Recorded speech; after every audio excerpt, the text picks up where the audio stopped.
Frankovka Modrá Rosé, ročník 2023, suché ružové víno, patrí do kategórie vín, ktoré si môžete dať kedykoľvek a určite s ním nepohrdnete ani v kombinácii s ľahším jedlom, alebo iba tak na doplnenie krásnych chvíľ počas dňa.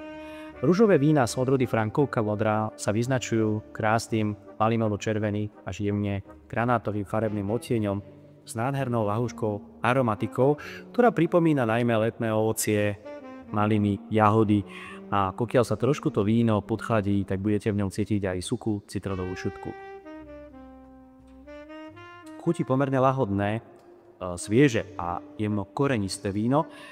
Zodpoveda tomu, že Frankovka v Malých Karpatoch patrí medzi vysokotaninové odrody s príjemnou astringenciou, po slovensky horko-trpkou dochuťou. V ružovom víne to vytvára perfektnú kombináciu, pokiaľ je suché ako táto Frankovka, k rôznym úpravám omáčkových jedál, krémových polievok, pokiaľ si náhodou počas prechádzky okolo Modry nájdete čas na zber hríbov, môžete kľudne s ním urobiť aj takisto fantastické hrybiky s vajíčkom a kombinovať čerstvým kváskovým chlebínkom. Táto Frankovka Modrá však rozhodne patrí medzi letné vína a môžete ju takisto servírovať rôznym studeným predjedlám, prípadne špecialitám vlivu a kuracieho mäsu.